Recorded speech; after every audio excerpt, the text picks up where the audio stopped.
As behavioral health care providers, it's absolutely our responsibility, and a very big one, to share not just our resources on, oh, here's New Waters and this is what we do in an elevator pitch, but to have the specific information. I mean, Graham, when you sent me the list of what you guys are providing in that assessment, I didn't care that it didn't have the logo on it yet. I've sent that to people because that's what they want to know.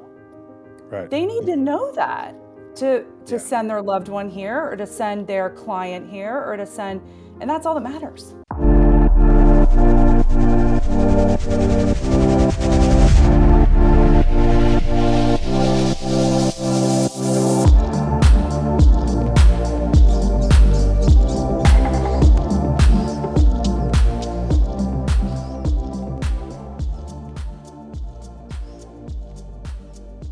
Good afternoon. My name is Graham Doerge, and I'm the founder and CEO of New Waters Recovery in Raleigh, North Carolina.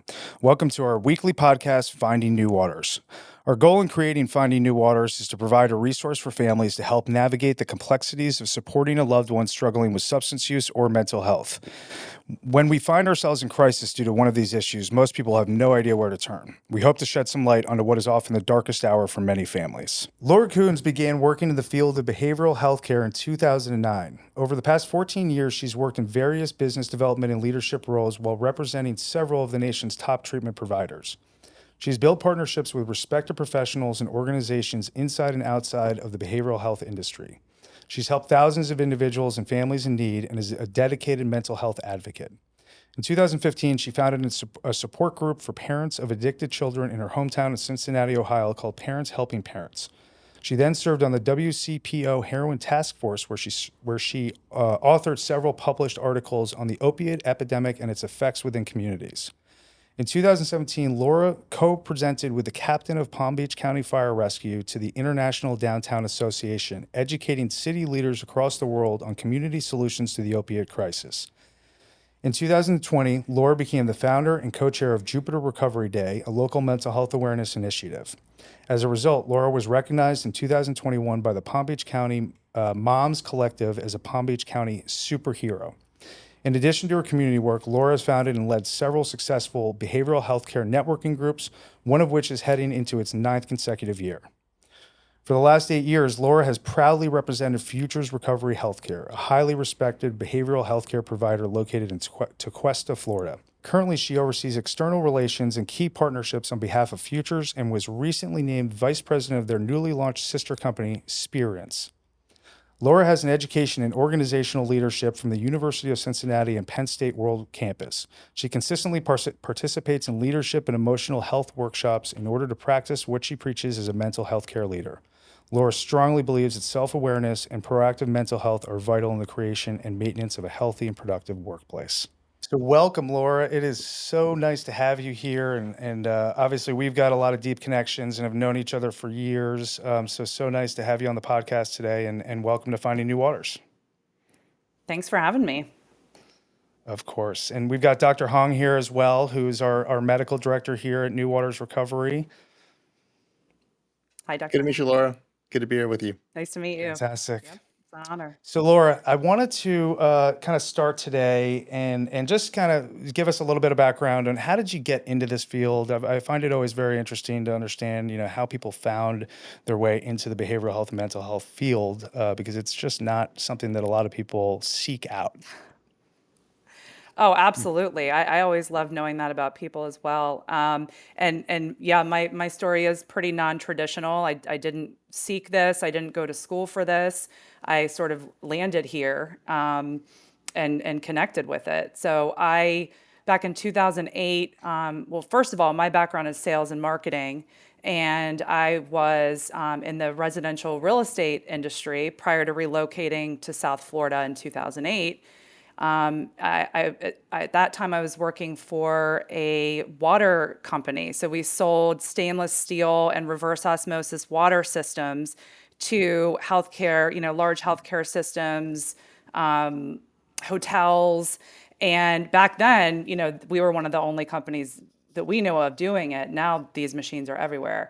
But someone in my office said, this rehab industry is really getting big down here, and somebody should be calling on these treatment centers. I had no frame of reference at all for treatment centers. Oddly enough, no coincidences. I myself had found recovery about a year prior, but I had not gone to treatment. I found a recovery support group that I really connected with and fell in love with, and did not really know much about treatment at all, but had some connection to recovery. So I said, I'll do it. And I called on a newly opened center in Delray Beach, Florida, and through selling them several of these machines, the owner offered me a marketing position. And I remember saying to him, "How would you market this?" I did not get it. It didn't connect at all.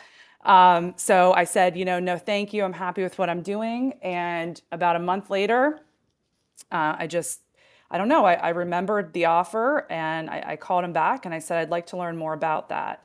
So I ended up taking the position, and it was right at the beginning of the boom of the industry in South Florida. And back then, people that were in a business development role didn't look like me. It was a lot of, I would say, middle-aged to older males.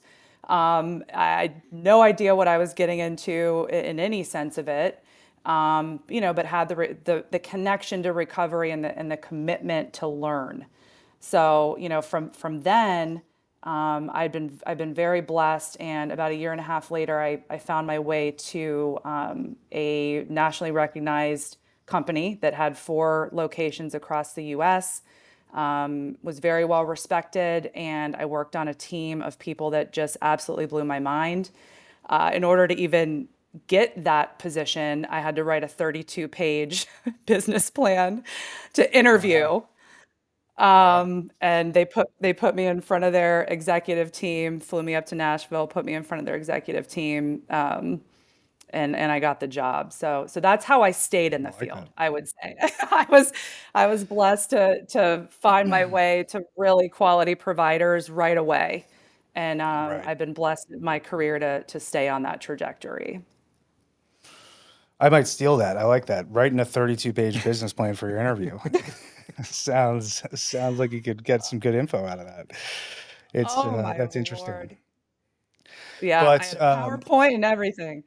That's awesome. That's awesome. So, and I've just seen you grow, and I knew you back then, right? When you obviously entered in recovery, and we've been, very close ever since then. And it's been pretty amazing to see you grow through this entire process and have children and just, build this amazing life. And when I think about you too, and I always say this to people when they're like, "Oh, Laura Kunz," and it's just I feel like you're one of the most genuine people I know, and just such an open, warm heart, and I think that comes forth in the work that you do, and that's why you're so good at what you do, right? And because this is hard work that we do, we're it's 24/7, 365. I mean, we're answering the phone no matter what, and when people need help, we're there to help them, and it doesn't matter if we're out with our family and having a family day, we pick up the phone. So I think that it takes a special person to do what you're doing, and but also I think that like not everybody operates the way that you do, and you're so collaborative, and when people need resources or this or that, I mean, you always go above and beyond to make sure that you're really connecting people with the best possible resources, which is awesome. Yeah, I will say, in addition to working for great organizations throughout my career, I've had great mentors throughout my career Mm, that I've really tried to attach myself and only stay attached to those that I admire what they have and I admire how they operate. And I remember I was actually an executive coach that I had probably 4 or 5 years ago now, really hammered. She had a clinical background and she had owned treatment centers. And she hammered it into me like, Laura, this is only about the patient, only, mm, Mm-hmm. nothing yep. else. Yep. Anything else, she said, stop the dinners, stop the marketing materials, stop it all. Like it's only about the patient. Yep. So that really, 100%. not to say the work I'd done prior wasn't that, but it really just, took it to the next level of commitment. Absolutely. Mm-hmm. Well, and so kind of shifting gears a little bit, I'd love to kind of go into, some of the work you do at Futures and maybe tell us a little bit about, Futures in general. And, obviously we here at New Waters work with you guys quite a bit. We send a lot of clients down to y'all and it's a fantastic program. So, the goal really of this podcast is to provide resources to families, right? And I think this is a great resource that people need to know about. Oh, thank you. Yeah, well, I've personally been at Futures for 8 years. I found a really good home there because there's a really serious commitment to excellence there in everything that we do. They do not cut corners. They reinvest in the programming, and that's something that I can continue to stand behind and deliver us as a resource to people. So, we're a 105 bed, dually licensed behavioral health care provider. We treat adults 18 and over. We are blessed to have a beautiful 9-acre campus in Tequesta, Florida, about a quarter mile from the coast, from the ocean. And it's a really solid community. So people coming to Futures are introduced to a really solid recovery community, which I think Yeah. is important. I think it's similar in Raleigh. I think that's so important for where the locations of these centers are, is they're, it's a lot of people, it's their first introduction to any of this. Right. So to have that supportive community that, the meetings are either coming in or they're going out to the meetings, that's important as well. But the big thing with Futures is we provided holistic care before that really became a big thing. And, Yeah. having that clinical, medical, and wellness piece is essential. And like I said, we have the resources to back that up, meaning the different types of services that are offered at Futures, the individualization that we do. I think those are all the things that stand out. We also have 4 different programs within those 105 beds, which, especially after COVID, has been a game changer for us, feeling like we're really fulfilling our mission. We're dually licensed to treat both primary substance use and mental health disorders. So, Right. in addition to that core program that we've always had that treats, dual diagnosis, but the primary substance use disorder, we also have on our second floor a primary mental health program for somebody with or without substance use or even a history of substance use. On our third floor, we have the concierge wellness program, which is that small, intimate, more private setting for a higher net worth, higher achieving individual that has a completely different set of needs than the average individual walking around. So, Right. like I said, I think having that diversity of programming also is something that makes us exceptional. I agree. Yeah. So, Laura, how do people find out about treatment resources when they don't know what is going on? And part of the background for this question is a lot about my own personal experience. So, I'm a psychiatrist. I've been practicing for 20 years, and up until my deep dive into the world of addiction medicine with New Waters Recovery, even at many other addiction focused facilities, we really thought about detox, and then you'll go back to outpatient. Mm-hmm. And we just normalize the idea that you'll detox, outpatient, relapse, and you'll just stay in that cycle. And the ethos for a lot of people is you just have to go through it a certain number of times, and eventually you'll find your way. Yeah. Right. But my experience working with the amazing aftercare team here at New Waters is that's not true. If you detox and you have a solid aftercare plan that involves a deep dive at the residential level, your chances of long-term success are much greater, actually. But I feel like this is almost like a secret, like not that many people know about it. And Yeah. if other people wanted to find their way to a place like Futures, like what's some advice you could give them on how to learn about all the amazing resources that are actually out there? Is it a secret, or is it just that families don't want to address like the magnitude of the situation, right? That's a good question. They Nailed think, it. okay, well, we're just Yeah. we're gonna cut this corner, and we're gonna try this way because it's the easier, softer way. And if that doesn't work, then we'll take your suggestions, right? Right, definitely. And eventually that ends up being the situation where we have somebody come back to third time. We're like, we can't really take you back after this because we're kind of part of the problem at that point, right? Mm. And you're not Yeah. taking suggestions, you're not taking our aftercare, planning seriously. So, what are we really doing here? Mm-hmm. And we run into that a lot here, but I'd love to hear your thoughts on that too. Oh, yeah, absolutely. Well, I also think that historically, this pocket of healthcare was not always seen as healthcare. You know, so in any other healthcare sector, you're going to your network and you're asking for recommendations and you're asking for referrals of who's done good work, of who knows who. But, especially prior to 2020, we had such a massive stigma that has been, the roof has been blown off of it because of COVID. Although, in my experience, the roof was blown off of the mental health stigma. We still have one with substance use disorders, so in all my work now with the new company, even my outreach for futures, I really do emphasize that mental health piece just to open the conversation, to get Yeah. people to hear me and to not have that guard up and all the stigma that comes with talking about substance use disorder. So I guess my answer to that is I've encouraged so many people to go to their network and ask questions, stay away from the internet. To this day, that's still my recommendation. But I always welcome that conversation of how people find the treatment provider, because it shouldn't be any different of how you find your primary health, your primary doctor. You're asking people that you're talking about it. It's what we've done in our own brains with stigma, which is why it doesn't work that way always. Totally.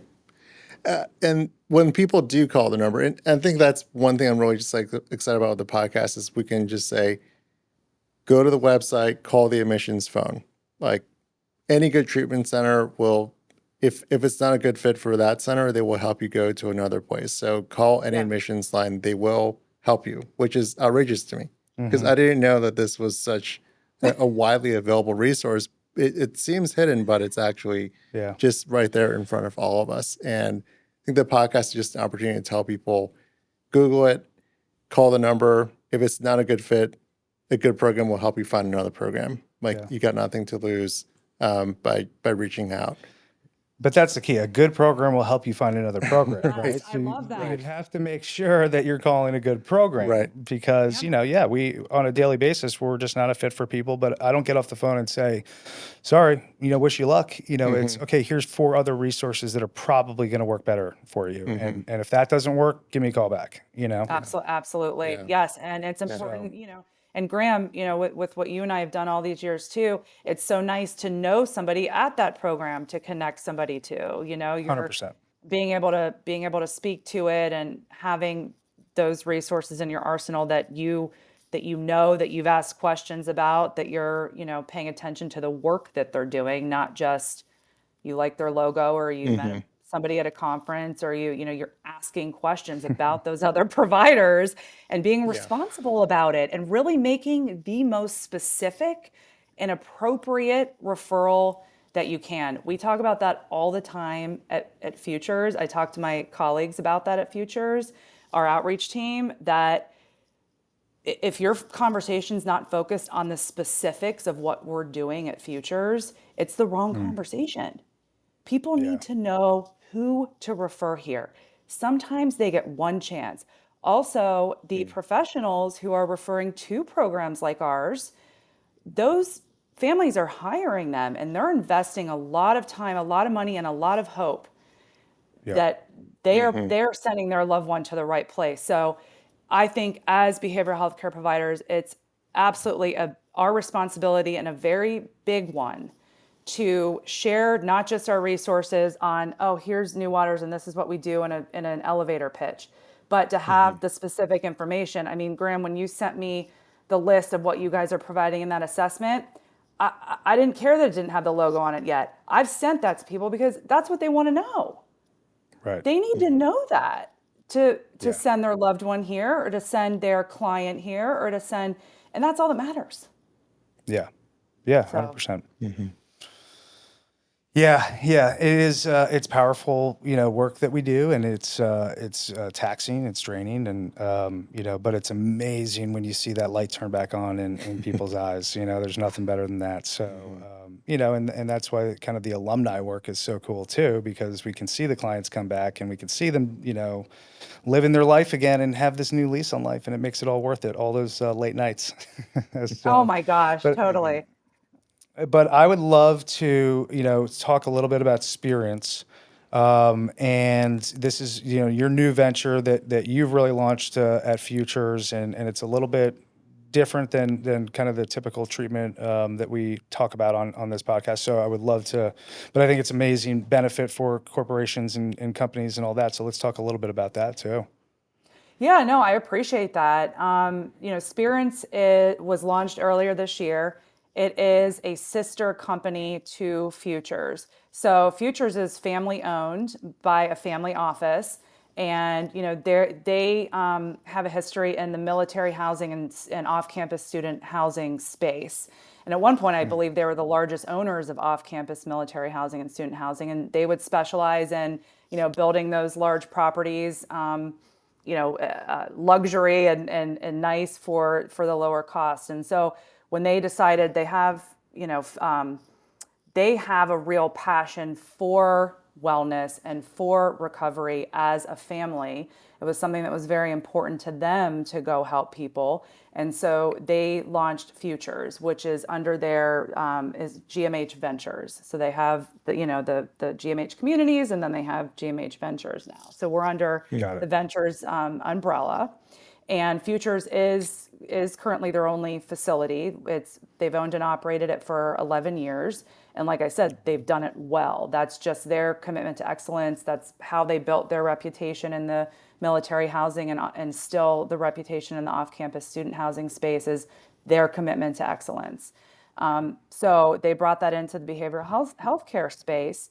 And a couple years ago, our owner and founder, Mike Holloway, who's my boss, started to gain interest in employers and what employers were doing on the behavioral healthcare side. And this was through a futures lens Mhm. because they've owned and operated these other companies and they're phenomenal business owners and understand that whole world. And the fact that there was such a disconnect between the corporate world and behavioral healthcare, and to the point of what we were talking about earlier, the fact that there's such a disconnect between the world and behavioral healthcare, we just Yeah, kind of have this little bubble, yeah. was fascinating to him. So, really primarily he and I, a few others, but primarily he and I started to do a lot of outreach into corporate America, talking to larger organizations, talking to C-suites at, small, medium, and large companies, and learning what their current solutions were. Now, right about a year into that, and we had contracted with a few, for futures, but the utilization is just really so low in terms of our levels of care for employers. A great way to look at it is this: a recent study last year, and from what I've seen, all the research and development for this, these are the numbers across the board.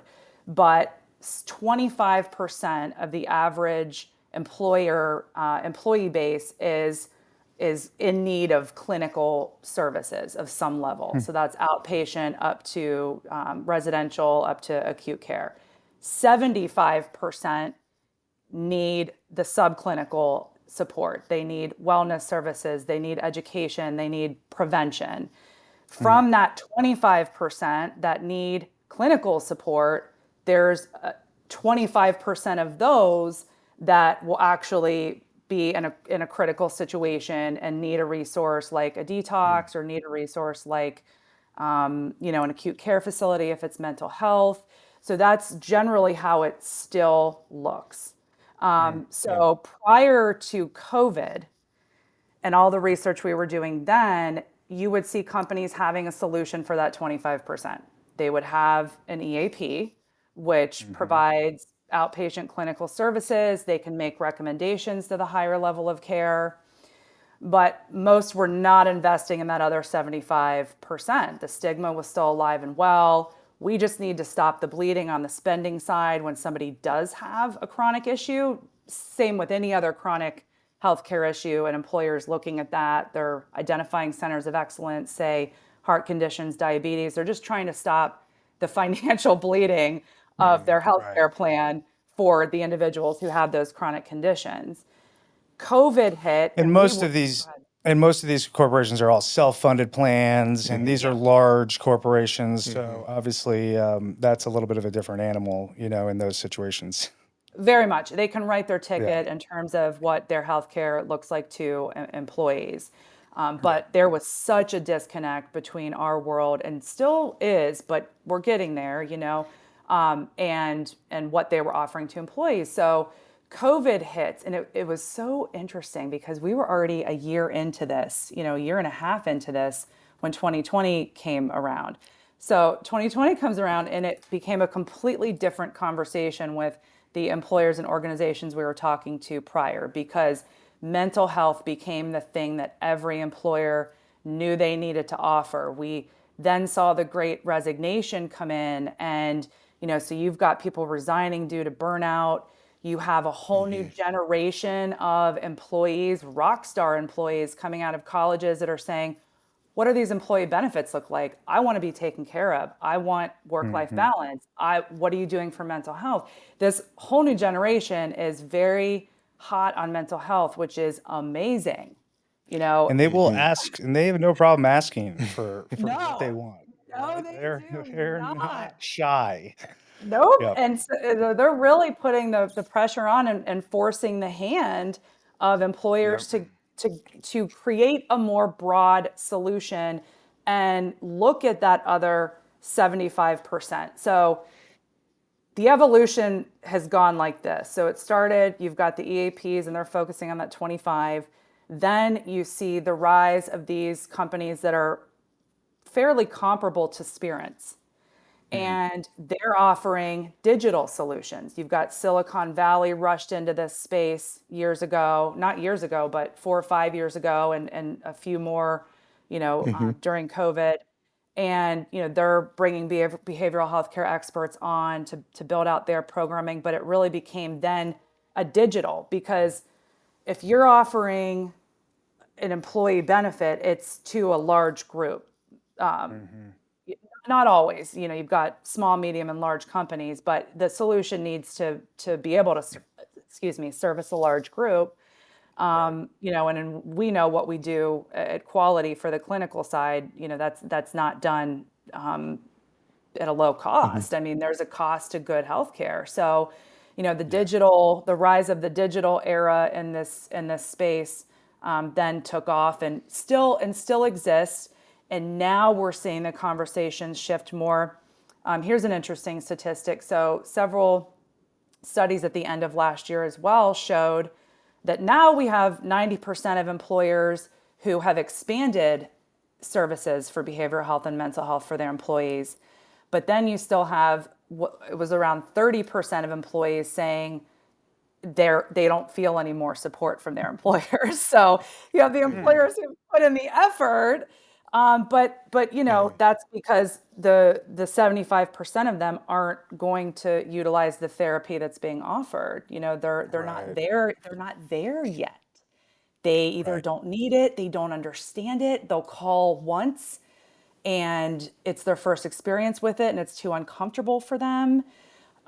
It's something we really take for granted in the behavioral healthcare space, that we understand this terminology, that we are comfortable getting vulnerable, that we are, the Yeah. majority of the world is not.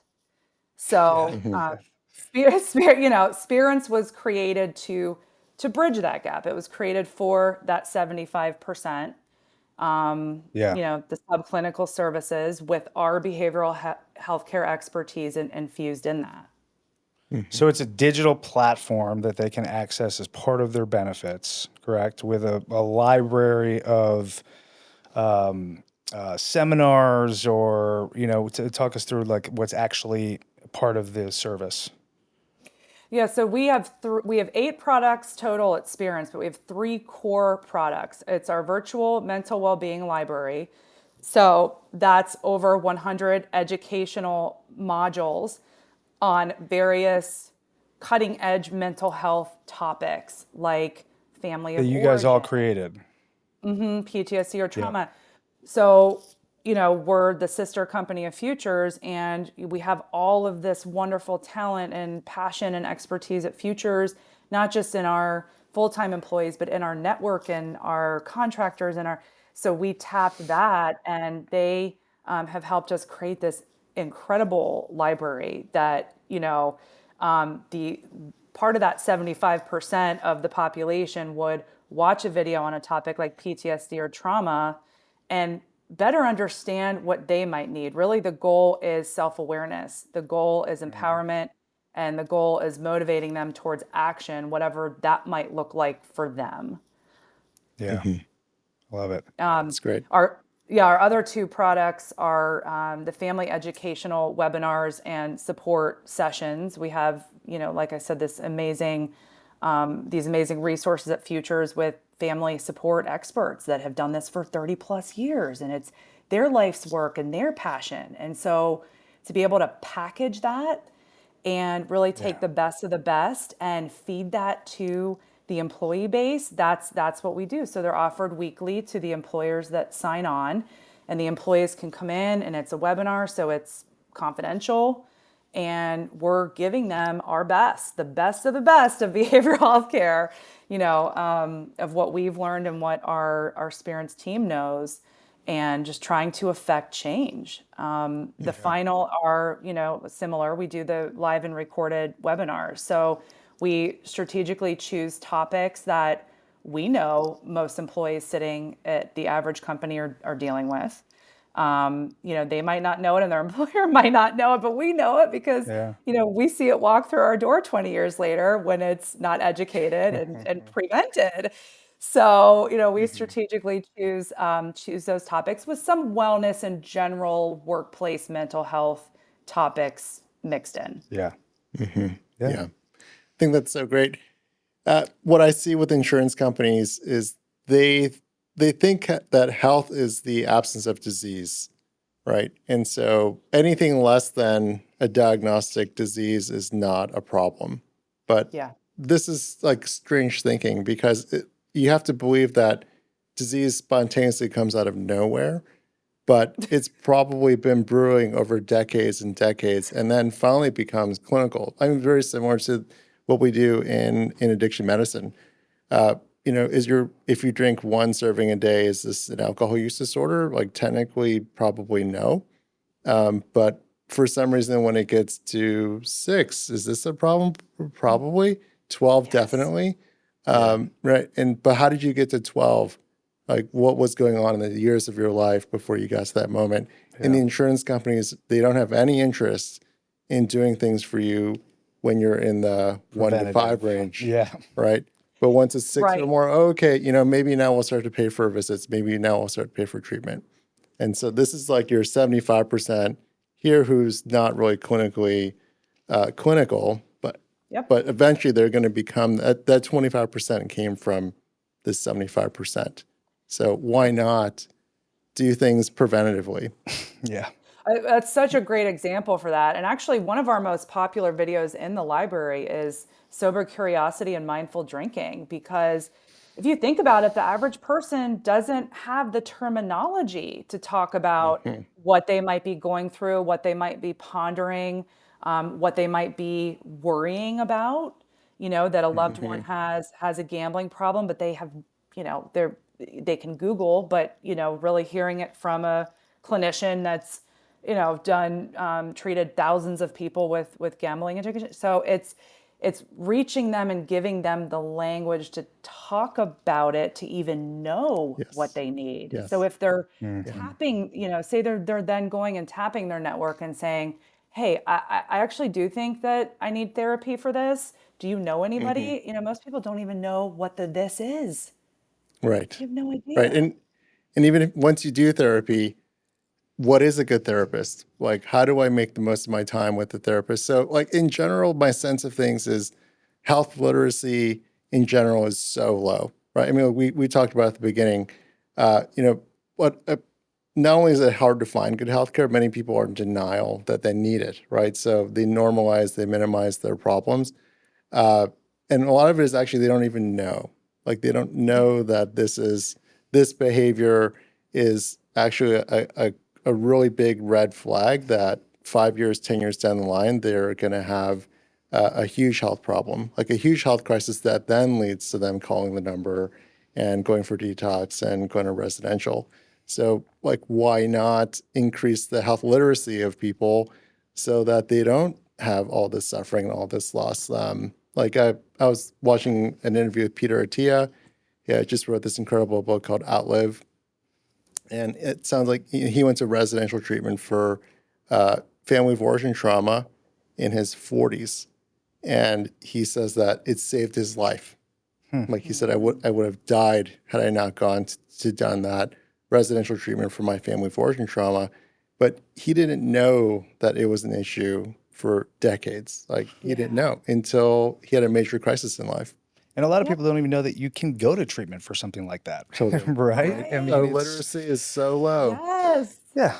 And you talk about like on-site and the work that they do, and we all I think all have our own experiences at on-site, and and it's just an incredible tool and resource, and that just people don't really know about. Like you can go and do an incredible 5-day trauma workshop and come out a different person. Absolutely. Absolutely. So it's powerful stuff. Yeah. I mean, honestly, I get really excited when our clients decide to go to futures because I know that they're going to do the trauma work because that's, to me, this is the root cause of it all, right? They experience something early in life that says it's not safe to be in reality, and alcohol is a great way to unplug. And that core belief of like, how do I be connected to reality safely? Like until you do that through trauma work, your chances, it's going to be so much harder. Why not go to the root of it all? Yeah, Absolutely. And rip it out. Where there is trauma, there is substance use. Yeah. As Dr. Hong usually says. And I think too, like on that trauma piece, I mean, people just don't really know what trauma is. They think, oh, they associate trauma with I was sexually abused or, all these horrific things that can happen to you. And that's not necessarily the case, right? It depends on, it could be something that somebody said to you and you internalized a certain way and it just affected you in a really negative way. And, it could be a million different things, right? So I think that recalibrating people's understanding of what trauma is too is important. Yes.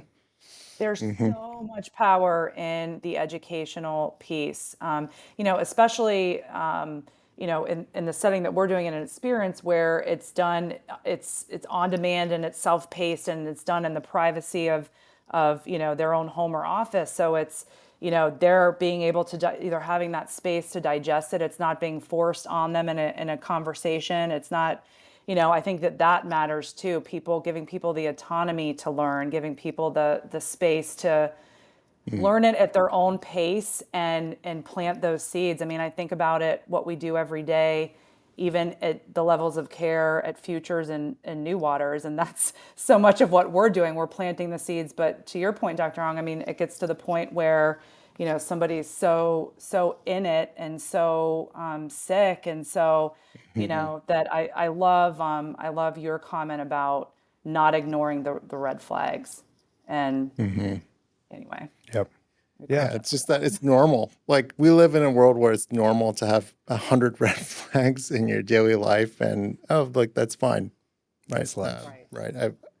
I was mistreated or disrespected by someone I work with. Like, oh, well, welcome to like real life. Right. Just grow up. Just deal with it. Shut up and do your job. Right. Right. Don't ask questions. Just do your job. And I mean, that's not sustainable to be in that environment. Yeah. I mean, I think a lot of the challenge for like our generation is not only like learning how to be healthy, but unlearning all of our dysfunctional understandings of like what is health. Because most people think like if I don't have diabetes, I'm fine.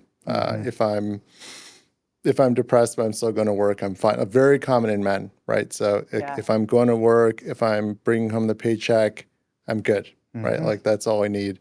But in the back of their mind, many men are thinking, am I the dad that I want to be? 100%. And I don't know how you can be the dad you want to be unless you're being a healthy person that's going to show your kids how to be healthy people. Such a love that. solid point. Love that too. Love that. Well, we are coming up to the end of our time here, and so I wanted to, and I think that's just a great place to end it here. And we could talk for hours on this topic, but hopefully people got a couple little tidbits there that were helpful. And Laura, thank you so much for having us. Now, do you want to just plug your website? You want to spell your website out so people can locate Futures and Spirence? Oh, that'd be great. Thank you. Yeah, it's www.futuresrecoveryhealthcare.com. And on the Spirence side, it's www.spirencewellness.com. That's SPIRENCE. Fantastic. Thanks again for having us, Doc. As always, thanks for having Yeah, having you guys having are me on, great. and appreciate Thanks, it. Laura. We'll talk Thanks, soon. guys. Good to see Thank you. you. We'll talk Okay, soon. Bye now. thanks.